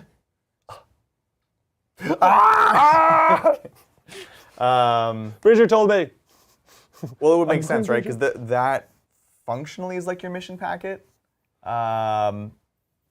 That's what gives you the secondaries. So it makes sense. Fair enough. Okay. Well, then I started in my deployment zone instead of 2 inches. Yeah, you maybe got 2 inches out of that, and you failed to charge anyways. Heck yeah. Yeah, thank you. Okay, this next one is from John Chaves. Thank you, John. In my opinion, IHMO. It's just yeah, flop. okay. In my humble opinion, GW is taking guards' orders in the wrong direction. They should be our source of tricks like the 8th Ed Codex, not a damage buff like recently. I know virtually nothing about 10th edition guards, so. Yeah, so they are huge damage multipliers. The orders seem to be less plentiful. They don't splash anymore. But they're very strong on very specific, excuse me, units. I miss the days of old where you used to have like so many orders, like 8 to 12 orders, and they could, if you found the right one, they could get you across the board and do a bunch of stuff. But not anymore. Not too much anymore. I love hate, right? It's simpler. Now those tricks are on the data sheet, so don't feel like they're gone. You just have to take the right unit and again put the right tool to the problem. But yeah, it's not coming from orders exactly. It's on the data sheet. Yeah, that's my take. Well said. Thank you. Thanks, John. Thank you. Yeah, and thank you, John. Another John. Yeah. Thank you, John and John. This next one is from Soil50. Thank you, Soil. Adrian, how are you feeling about orcs? I'm curious about Horde shooty boys. Oh, I'm so curious. I'm excited and curious about a couple shooty boy units. The Burnus and Flash Kits. Could it be the time of Flash Kits? Flash Kits. We'll find out soon. I really hope Flash Kits are dope. Oh, so cool. Like, there's the orc army or like codex is so expansive. Like, there has to be something that's good at shooting. So, Like, even if flamers are probably an easy one, I can see like your auto hitting. Flamers are so good because Overwatch. Yeah, I can see why you said that. they did show the mech gives a vehicle +1 to hit, which stacks with firing deck, so you can put a unit inside. No, and they get +1? +1 to hit. Dude. Pretty good. That's pretty good. And you have firing deck like 22 on the battle wagons, which means there's probably also room for characters finally. So, yeah. It's a lot of Flash Kits. A lot of DACA. It's a lot of Flash Kits. Oh my god. So curious how the points land on those. Oh yeah, half my army is in this wagon. Yeah. Don't Don't blow it up. Yeah, very curious. So we'll see. But vehicles being good for shooting is great because vehicles also already feel very tough in this edition. You know? Thanks for the support. Appreciate it. Thank you, thank you. This next question is from Joaquin. Hey, Thank hey. you, Joaquin. With the new Tyranid models, I want to see a Starship Troopers themed game with all dreads, with flamers, and bullets. Would you like to know more? Yes. This sounds amazing. This is awesome. I love it. Starship Troopers, they're coming out with a lot of video games nowadays. They came out with an RTS like a year or two ago, and they just came out with an FPS. Yes. It's coming back. Starship Troopers. Let's do it. I think this is what every guard and Tyranid player wants Yeah. to reenact. Yeah. Oh, dude, I was so young when that movie came out. Yeah. So good. Thank you, thank you. This next one is from Boris Poltave. Thank you, Boris. Can vehicles get benefits of cover? Yes, I believe so. I don't think we're wrong about this one. Well, the toe-in question will Oh make that no! very difficult if you have to sit wholly inside of it. Oh my goodness. In which case they That functionally makes won't. no sense. Yeah, it feels really wrong to me. I don't know. But like, you're going through the cover. I just assumed it's like forest, you know, like you go through. If any part goes through the terrain before hitting my base, I get cover. But you know, I really want to play it as written, but I don't know. We'll see. we'll have to see what other people We do. need to try games and see what people discuss. You know, that's where we're at. Yeah. Thanks, Boris. Yeah. Good stuff. This next one is from Stephen Whittam again.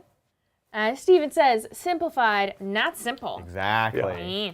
Easy Look, to pick up, hard to master. I do like the card system. Probably better when they're not on huge pieces of paper. They but look like, great for Liam, I'll say that. Yeah.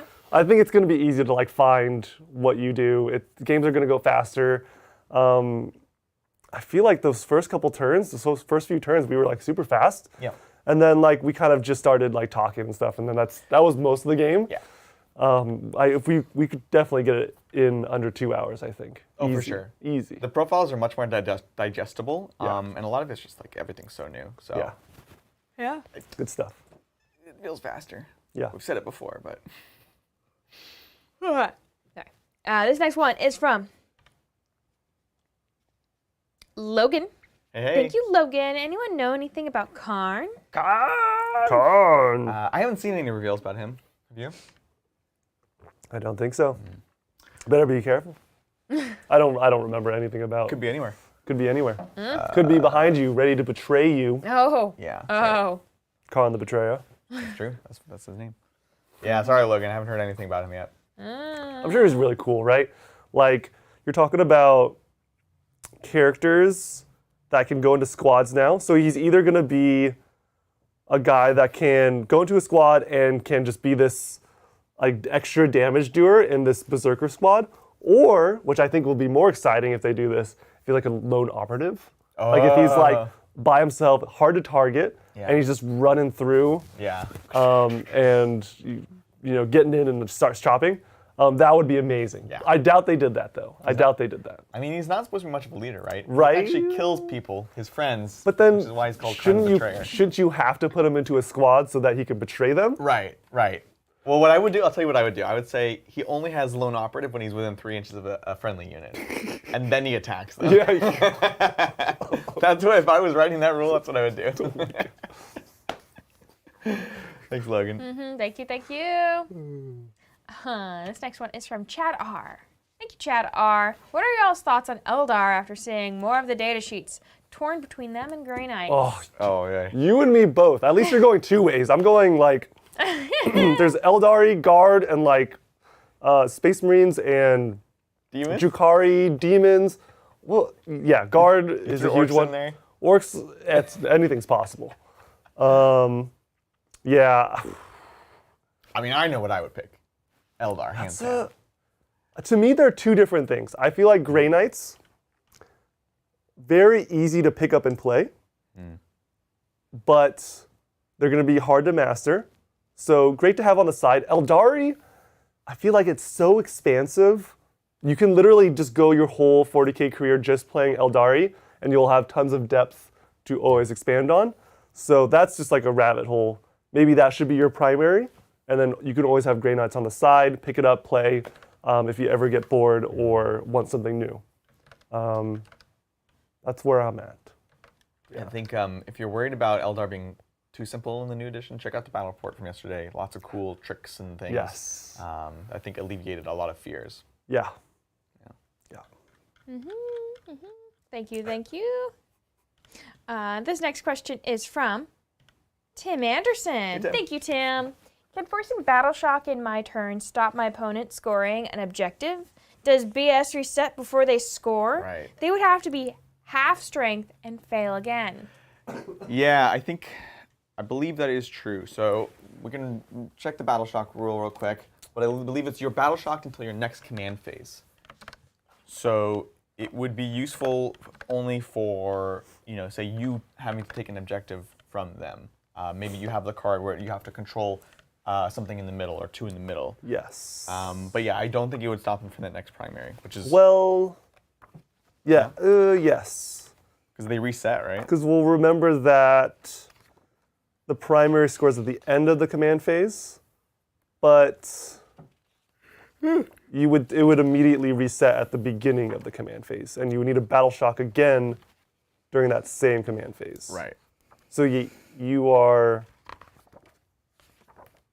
yeah, Correct. you were right. I'm still gonna check it. I don't trust anything now. Yeah. It's almost like it's all new. Right? It's almost like Oh my goodness, dude. We played Marvel Crisis Protocol completely wrong What? for up until the day before the tournament. What? Like Yeah. a fundamental Oh, thing? you're Like fundamentally, like how you create the mission with your opponent, totally wrong. It's completely random. We thought we got to choose Yeah. what the mission was. Nope, completely wrong. No wonder you guys are so bad. Yeah, we're bad. We're bad. Oh my gosh. Wow. I don't even know how to follow up to that. Here we go. Otherwise, the test is failed and, comma, until the start of your next command phase, comma, that unit is battle shocked. Yeah. So they would reset, and then they would have to test again to fail. So. But it's going to help you take things for a secondary, Yeah. maybe a bonus. It's still good. It's just more niche. And there's a lot of things you can do to force it in your opponent's turn as well. If you're Tyranids, you have that rule. And then, yeah. Furnace Marines. Yeah. Sure, there'll be more. Yeah. Thank you. Thank you. This next one is from Fire Tyrant. Thank you, Fire Tyrant. So what we thinking about sisters and unit you most excited to see? Is Celestine Sack? Is for me play the heck out of those through 9th. So cool. Yeah. I think Sisters is super interesting. Yes. And I'm still interested in the Immolator. I love that model, and it was not really, it was used in the beginning of the edition before the actual codex came out, the new codex came out. So I would love to see that hit the tables, personally. Yeah. I think fundamentally they're just good. Like they're going to be very MSU. They're going to play the game. I am excited to see that No Prisoners is not a static secondary. So it's not like I'm spamming a bunch of infantry and now you're going to counter me with picking the secondary to get a bunch of points. That's no longer a thing. So you're okay with just spamming a bunch of infantry and just playing the game that way. You're deep striking Seraphim and doing an objective. I am scared about the assassinate portion though, because you can take a lot of characters with sisters. You probably want to. Right. But you're gonna have to dial back a little bit to be able to like not give up those points. Yeah, I think they're one of the factions that they want that. They love their characters. They're well poised to benefit from it, but they're also, relatively fragile. Yeah, so you're gonna have to look at those data sheets and see what you're focusing on. I think Sacrosanct is a great unit. I don't know what the data sheet is, but they just seem like a cheap, durable unit that can get stuck in, wants to be charged and stand in a place. It just seems like, and they have a great armor save, right? They can be in cover. They just seem like a great unit to want to just get in there, hold objectives, play the game. Yeah, so good. Yeah. Absolutely. I'm interested to see if we're going to see Repentia still. You think they're going to be in the timeout box? They might be in the timeout. and They might I be, hope honestly. so. I hope so. No. I want to see Sacrosanct. I want to see those deep striking, fast attack models. I want to see. Penitent engines. You don't like them? You don't like them? They're so cool. You don't like. I want the more regal war suits. Oh, wow. If No, anything- I like them. The raving priest flagellant machines. It's amazing. Just weird vibes. That's weird peak vibes. 40k right there. I'm into it. Sue me. Thanks, Fire Tyrant. Yeah, great question. Thank you. This next question is from Mateus Plek. Hey. Thank you. Titans, battle report was a blast. Opinion on the changes to Red Thirst and Black Rage, if you have seen the non-codex compliant preview. Also, BA preview with no Blood Angel character? What? I know. Laugh. What's up with that? What's up with that? Ah, excellent. So, I don't recall the Blood Angels the article. preview? Do you remember? Yes, I do. Okay. So, Tell me about it. well, this is your first time hearing it, John. Good news, bad news. I know it's going to be bad. It's all bad, actually. There's no good news. That's probably why I immediately eliminated it from my memory. There is an ability called Lance in 10th edition, Yes. which is a turn you charge +1 to wound. Yes. Blood Angels do not have that, which I think they should have. Yikes. Instead, they get +1 strength and +1 attack on the turn they charge. That's right. Okay, it's coming back. No, there is some good news. +1 attack. That's good. Your super doctrine is basically just baked in now. So your +1 attack, turn you charge. Great. But you're only +1 strength, not +1 to wound. Not great. Do we get doctrines? No, that's what I'm mentioning. What? So you get, I don't know actually what their detachment thing, right? So the army thing is oath. So they'll get oath, and then I don't know what their, like, if they get an extra bonus or if they're just playing just with like oath and the regular doctrines. What I'm saying about the super doctrines is theirs used to be +1 attack, right? But now you just get when you charge, so that's good. That's cool. Huh? It's worse, but I get it all the time. Yes, exactly. Yeah. Interesting. So the wounding has, Blood Angels players less than happy about that. Yeah. Which is understandable. It's almost purely worse. I'm curious about how Blood Angels will play, right? There's something to be said about durability and just having that ABC mindset and like really pressing an opponent and getting stuck in. Maybe that does the trick and that's going to win you games. Or you could just get shot up and you're going to get tabled even faster. I don't know. I want to see what Sanguinary Guard are. Is this Codex Sanguinary Guard again for the third straight time? Dude, it better be. I hope not. You never get old. So good. So we'll see. It's one of those. There's a few cases where it's unfortunate that we can directly correlate the old rule to the new rule. Frankly, orcs are the same way, right? WoW is just worse than what it was. No, that's actually not true. It's kind of like this, where it's most of the things are the same, and it feels like it's just a little bit worse. And it's the same thing here. Yeah. +1 to wound is a very difficult mechanic to balance army-wide because it completely skews the entire game. And so I understand why they did what they did. Doesn't mean that we have to be happy about it. Yeah, we're complaining a lot, but really a lot of the damage across the board is getting scaled back. And that's to make it play more. Like there's more breathing room to actually play the game. Things aren't just going to be like a killing match. So it kind of makes sense. It makes sense, but we're sad about the nerfs, technically. We'll try it and find out what's good. Yeah. Thank you. This next one is from Dungeon Master. Hey. Thank you again, Dungeon. There are rules for flying onto or off of terrain, but not about flying over it. I didn't anything about measuring through the air unless you start or end on terrain. Are we flying around walls now? Yes, you are. It's true distance, right? It's you just fly through the air. You don't Greatest of ease. Right. You don't ignore the wall. You have to pay the distance, but true distance. Yeah, you can like take the diagonal, so you don't have to go like. Yeah. But yeah, fly does not ignore terrain anymore. It ignores models, but not terrain. So that's a huge hit for fly.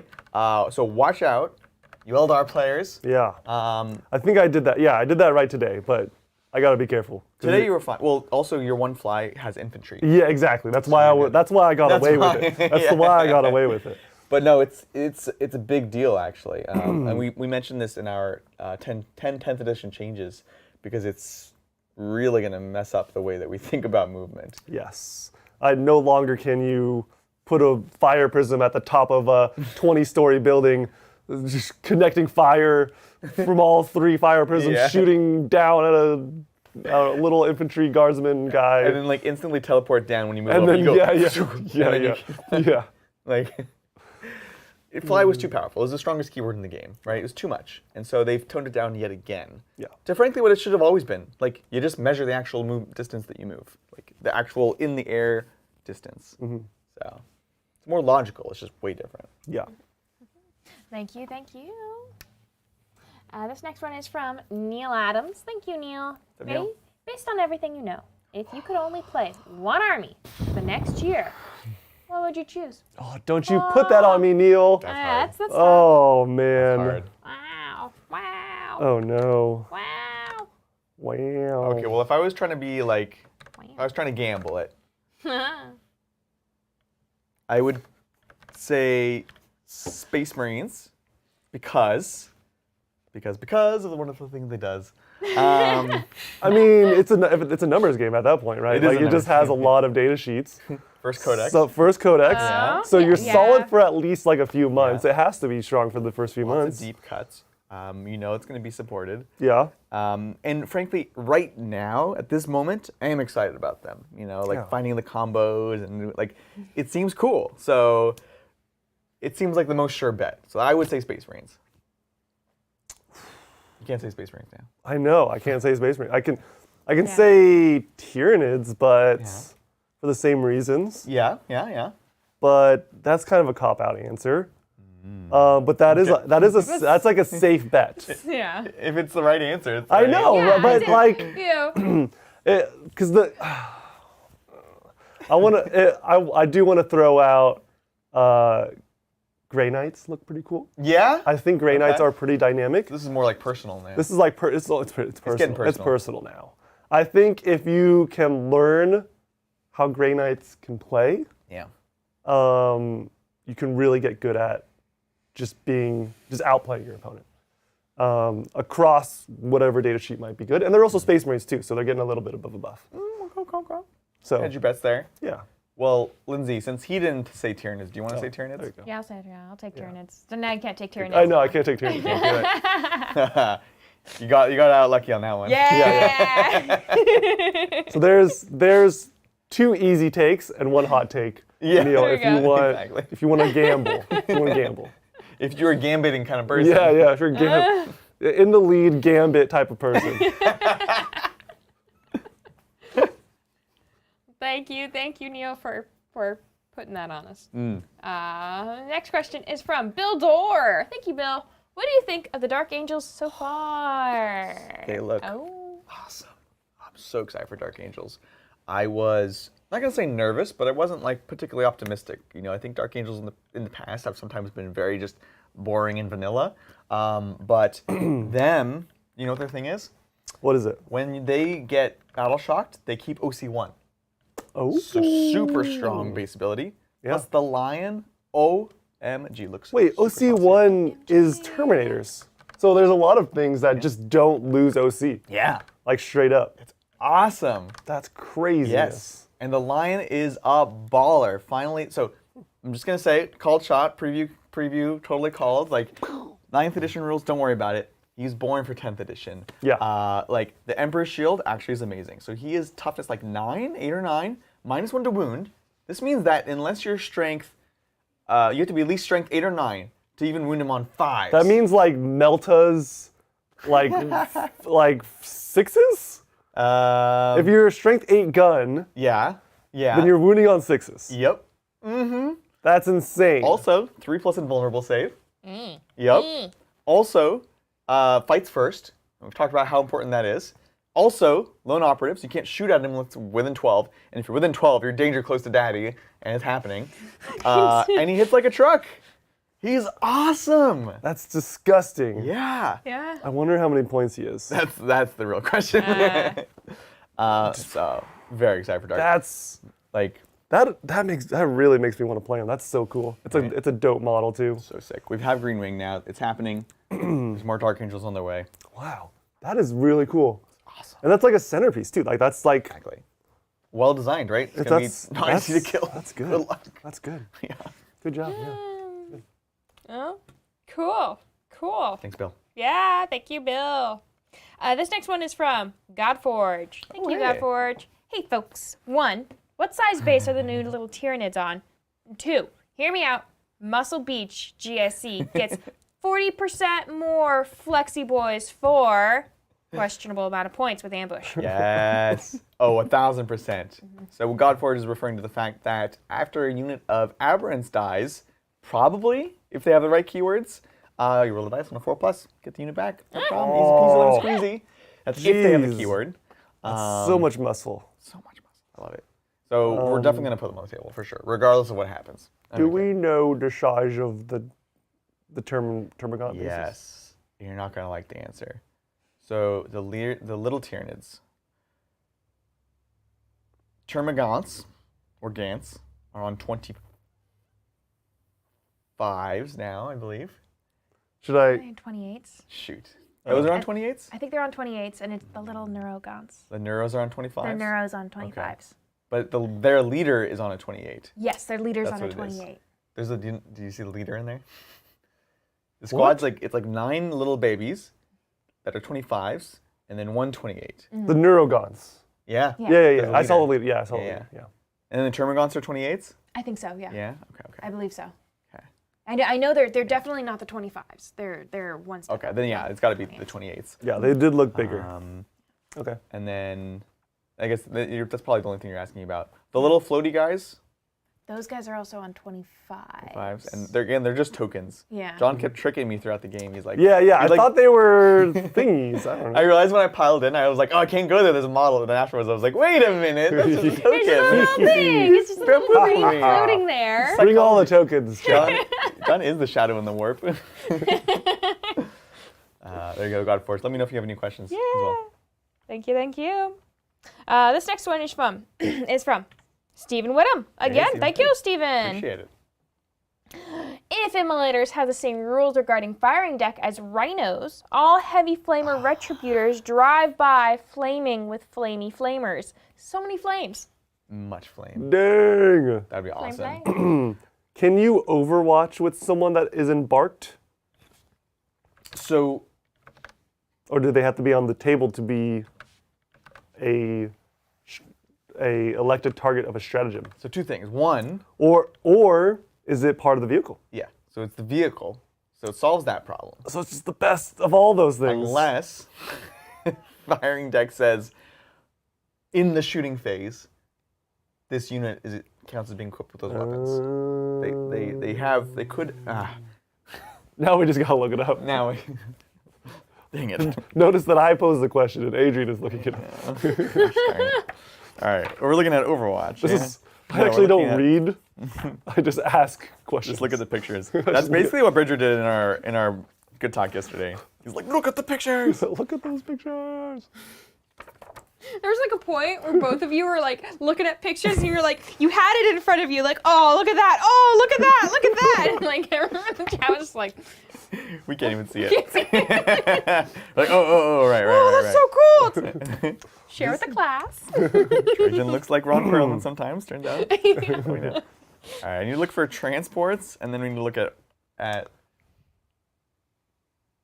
If it's It actually has nothing to do with Overwatch. Okay. right. Wait. I said Overwatch. Oh, there's nothing to do with that. Then yes, 100% they can shoot. But yeah. You created the question. I don't have to answer your questions. You didn't super chat. Get out of here. Chat. Super chat my question. Like somehow it comes in. It's like John. You're like, how? Thank you, Steven. Yeah, thank you. This next one is from Pandemic Painting again. Thank you again, Pandemic Painting. Votann seems to be in a bad spot based on the faction focus. Really unsure about what they will play like. Thoughts? I didn't get that impression. Did you? Man, I think people are seeing the rules and they're probably, like much of the other factions, worse than it is now. But they haven't seen the points. Getting them on the table, we see that toughness above 4, toughness 5, 6, 7 infantry, really strong. I think those are all things that probably dwarves can do. I think there's going to be strong combos.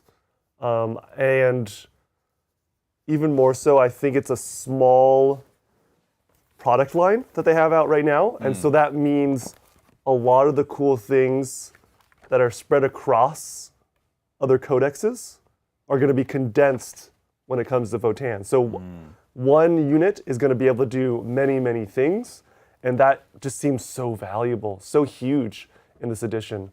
That means you have a model that has several different uses, a tool that has several different uses. And so I wouldn't knock it till you try it.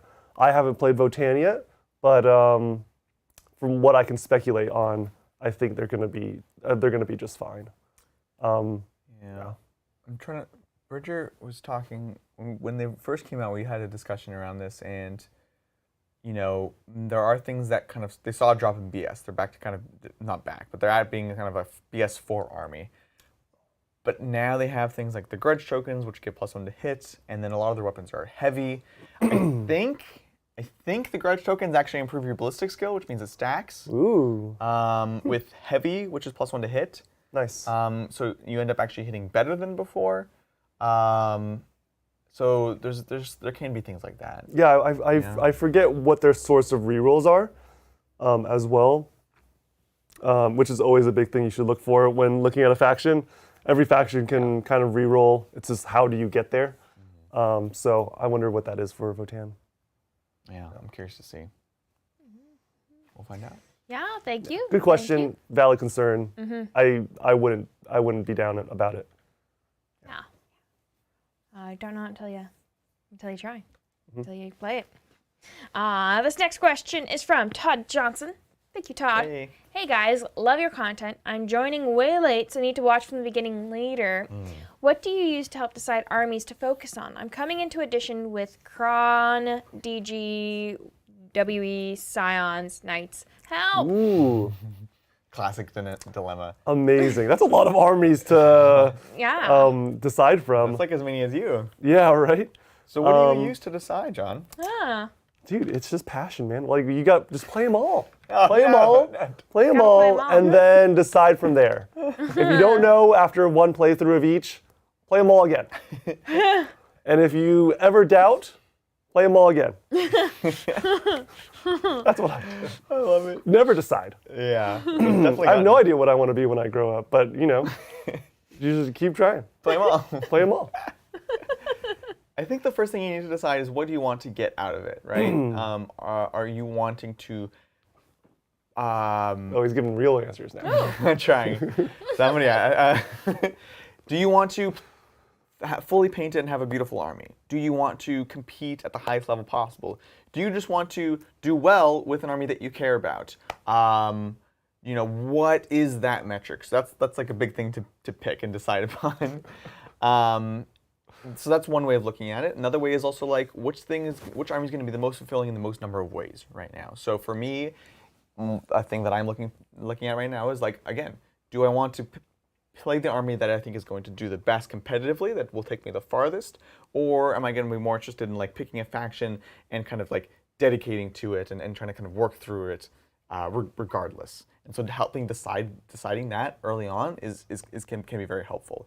And deciding which one matters the most to you, and then letting that kind of inform you. So again, it's like right now, just to talk about it on my end, looking at all these factions we mentioned, pros and cons on each of them, and I also know that like I do want to do well, and I do know that's going to be a priority going into the new edition, so that is going to influence which ones I pick. But I also know that the hobby side of things is also going to influence it, maybe to a slightly lesser extent, because I can have my fun hobby projects. It doesn't have to be the same as my competitive army, my focused army. So those are some metrics.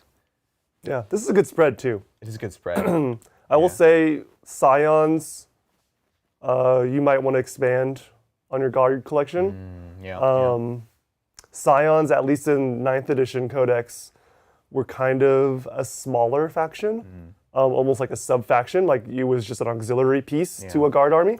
So think about expanding if you go that route. Knights, easy to pick up.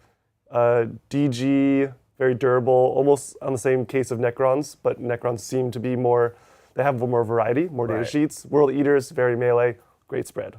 Yeah. Thank you. Good breakdown. Yeah. Thanks, Todd. Good luck. Let us know what you pick. This next one is from actually named Magnus. Hey, welcome back. Speaking of sisters, as a faction without a flyer, what would you fill the role with? Hover, chopper, jet, or something else? Ooh, What a good question. dude. Sisters would be dope with like almost like a chopper type of thing. Like something with a hover, almost like a helicopter. What do they call it on the orcs? The Chinook? What? The Chinook. What? Is he trolling me? The Chinook. So it's a Forge World rip orc helicopter. Okay. And the name is based off of the famous helicopter from I think it was Vietnam was the Chinook. Okay. And of course it's the Chinook because it's orcs. Yeah. But obviously you're not talking about that. Yeah, I mean that also is very cool. What? See, orcs, very expansive data sheets.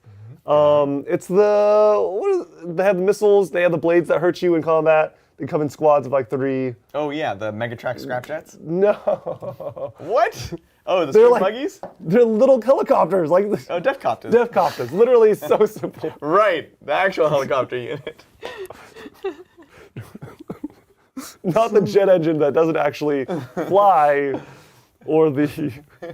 What if, Those would be cool in like a sisters type of army, like little sisters in a helicopter flying around. I'm imagining like a bigger chopper. that, Yeah, like, that- the combat like ladders come down. I'm imagining like it's like The sisters are like, go, go, go. yeah, like early 2000s action movie, like Matrix music is playing. It's like All right, like yeah. underworld kind of style vibes. It's good. definitely raining. Yeah. Yeah. Everyone's like slow mo. Yep. And they do like the landing, like Everyone has dark shades on. yeah. Oh my God. So slight aside. So right now I'm reading The Last Wall, which is one of the Siege of Terror books. Okay. And they literally with Angron did a cool guys don't look at explosions moment, where he like there's like a Titan and he comes in and there's like a aerial strike of him and he like does like the anime. It's like whoosh, like it slashes and he like goes into the like the inside of the Titan. He's like killing everyone inside and he like explodes out the other side and he like lands. And literally, it's like the Titan explodes in the background, and he doesn't even turn around. He's like walking along, and all the shards of like, oh God, glass and metal are all behind him, and they're like, and he didn't even look behind. You're just like, ah! Cool guys don't look behind at explosions. It's true. true. Anyways, just thought I'd share that with you. That's so cool. Trying to shatter this light. Thank you for that. This next one is a two-parter from Dungeon Master. There we go. From Dungeon Master. Thank you so much again, Dungeon. Interesting that getting out of transport equals auto battle shock, so no piling out of a transport to hold an objective. Which faction does this hurt most? Drakari, and then they super chatted again. Yeah. Getting Out of a destroyed transport, that is. Right. Look, as a Harlequin player, this makes me very sad. That was my bread and butter right there. Huge. Yeah. The caveat is vehicles are stronger than ever, like more durable. True. But it hurts all the factions, probably Drakari and Harlequins the most, because that's kind of like their bread and butter of like strategy, tactics, using transports to take objectives without using their toughness, their low toughness infantry models to be out there and vulnerable.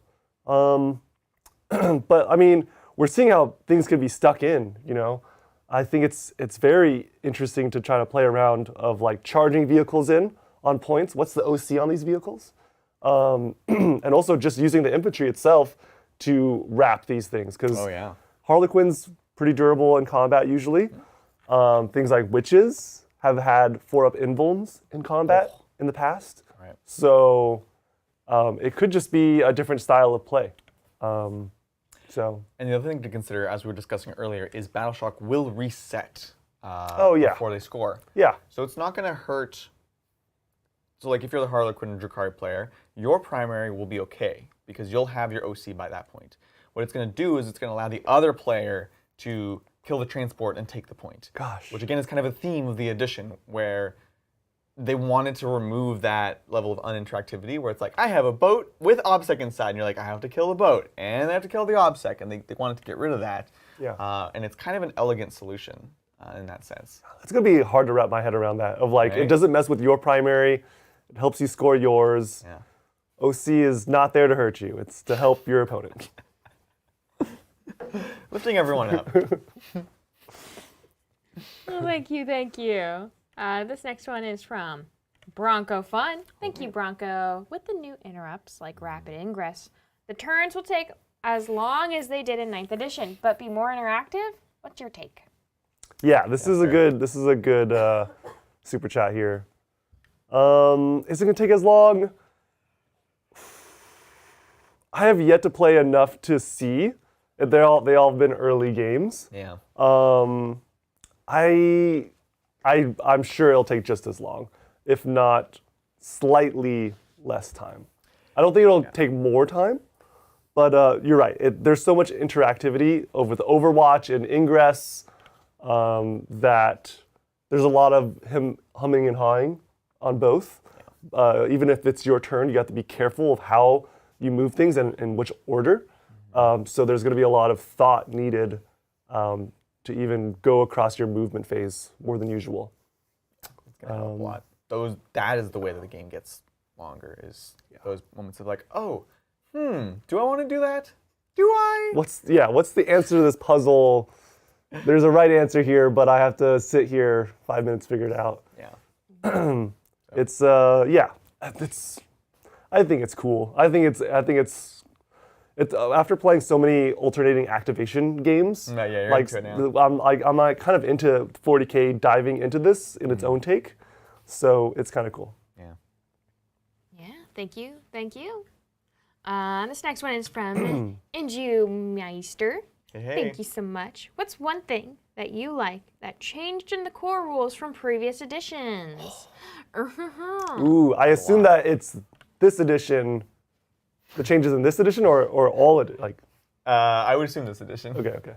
You know what I liked going from 7th to 6th? No more Come the Apocalypse allies. That was a great change. Yeah. When Allies of Convenience was just gone. Right. Taudar. God. Ugh.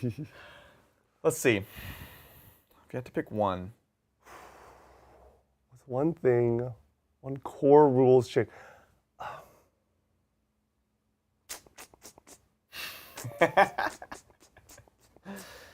I like the...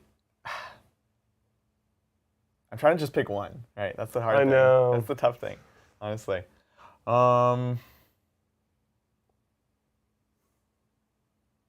It's hard to choose, because like each change is not, it's almost like not a fundamental change. It's a patch of something that we broke in 9th, right? Yeah. Charges have to be in base contact or end in base contact if you can.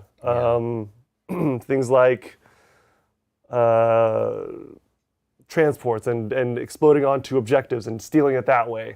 We patch that up. Right. I think it's all kind of like these extra. It's just like, what fix did you like the most? They're all good. They're all purposeful. But what is your favorite? I think I'm going to go with Battle Shock. Morale has changed a lot throughout the editions, and you kind of get used to whatever it is, but it's never felt quite right. I don't know if Battle Shock will, but I think it's very interesting, and it feels like it represents the feeling that I imagine like it would actually be like, you know, in these kind of tight combats. It's not just like guys running off one by one. Right, like you no longer lose a unit to morale. Like exactly. It's kind of cool. They just get worse because they're just like, get worse. under fire. You know? It's not like you have like the one guardsman that's actually going to run like away through. He's surrounded by chaos like zombies, and he's like, I'm going to run away. Like, where are you going? Like, you have to fight and die here. There's nowhere else to run. Like, even if you're scared, you're not going to. Even if you're useless, you still have to be there. Yeah, like nobody's going to run into the fiery maw. Yeah. So Battle Shock for me. Yeah, that's a good one. Can I just say the data sheets in general? Like data sheets, the condensed versions, the cleaned up versions are just very easy to pick up and play. Just having those keywords coming back. Yeah, keywords. I appreciate that. And they've even cleaned up some keywords, like faction keywords and normal keywords would sometimes get muddled. Now it's clearly defined, I think, from what I can tell. So that's cool. That's cool. They're learning a lot. GW. Good question. Thank you. And now we are on to possibly the last question. Yeah, and this is from Chris. Thank you so much, Chris. Happy 10th. So first game in and seeing how Marines play. Thoughts on the different chapters? Space Wolves, Blood Angels, Dark Angels. Yes. Yeah, Templars. Most interested in BT though. It's so hard to. These are like the non-chapter compliant chapters. Right. Or codex compliant chapters. Yeah. From my take is Space Wolves seem the coolest and very fun to play the sagas. Dark Angels seem to be the strongest from what I hear. They seem to have some pretty powerful rules and they're amazing Primarch, right? Death Watch, I haven't heard too much about. Blood Angels, probably slightly lackluster from what we've seen so far. So that's just my take. But we also haven't seen a lot from either of these. They all feel, most of them feel very different. Blood Angels, I think, yeah, they're kind of the least interesting. Death Watch is kind of weird as well, to be honest. But like Space Wolves, Dark Angels, Oh, Black Templar. Black Templars, all feel very unique and interesting, and I think they had cool translations of their rules. So those are the three I find the most compelling at this exact moment with what's been revealed. So I'm optimistic. I'm excited about all three of those and the vanilla ones, to be honest. Like, Yeah. I've never been more excited for more Space Marine chapters than right now. The honestly. vanilla Space Marine seems so flexible. You can play any of the chapters and just, play into that aspect Yeah. and excel at it. It's so amazing. So exciting. Like Assault Doctrine, Advance and Charge. So good. It's so cool. It's so good. I should have used that on the first turn. Like, Dude. because you can put someone in Doctrine for 1 CP. Yeah, why? I don't know. It's weird. It's weird. It's gonna be getting used to, and I'm excited. I'm excited that we're like gonna be bad at the game and like have to learn everything from the ground. Yeah, I'm excited. I'm excited to be absolutely terrible. Yeah, that's great. Great question, Chris. Yeah. Thank you. Yeah, thank you. And that's all of them. Amazing. Yeah. We are so very thankful that everyone was able to join us, ask these questions, bring your curiosity, your passion, and we're excited to explore this together. As we mentioned, we have a lot of stuff coming up. Tomorrow is going to be, you guys get a day off, okay? But join us Monday. Lindsay, Mel, and I are going to be doing some painting. We're looking at doing it probably at 12 p.m. Pacific Standard on Monday. We're going to be painting up, maybe other hobbying, but probably painting. The Leviathan boxes, Space Marines, and Tyranids. It's going to be awesome. Classic. So definitely join us for that. Join us also in the evening for some awesome Sigmar. I'm not sure which matchup it is, but you'll have to check it out. I think Nurgle. Yeah, that was in the. I don't know what the other one is. Gonna do some tallying. Yes. Great. Yes. And of course, Tuesday, the members. We have lots of new members, so join us then for an exciting members evening. Yes. Hold on. I do see we have a little Yes. teal-colored message. We had one more come through. This one is from Guyver007. Guyver, what's up? Guyver007 says, they have shown us a lot, but what about the app that we are supposed to get? Oh no. The app that's totally coming. The app situation is so strange from what I've heard so far. Like all these different apps are putting out statements. Someone messaged me the other day, one of my good friends who's a software engineer is making a new app. Oh, yeah. And he's like, this is gonna be great. And I'm like, I don't know. I don't even know what, like Battlescribe, the app creator isn't playing ball with the data side. Yeah. And so it's actually gonna be very difficult for them to transition. Because it's it requires a full rework, basically. Right, the framework right. is totally different. So it's kind of all up in the air right now. Yeah, it's like literally all up, and then GW is coming out with their own. Hopefully it's like super crispy and it's amazing. Yeah. But everything's so up in the air. I have no idea what it's gonna look like. Yeah. I'm on Excel right now. I'm hoping it gets resolved relatively soon. GW has said it's gonna work. It's real. Got a good team, big team, all that stuff. So we'll see though. Again, it's kind of a weird. They're kind of stretching out this release, right? Today it's just the Leviathan stuff, and hopefully soon we'll have other stuff we can talk about. But it feels like it's kind of a little bit stretched out. So we'll find out hopefully very soon. Thanks so much, Thank you. Ken. Appreciate it. Thank you. Okay, now that's it. Well, Nice. this was a nice, good talk. It was awesome. We should do this again soon. Yeah. Thank you everyone so much for joining us. We'll catch you very soon on the tabletop. Bye.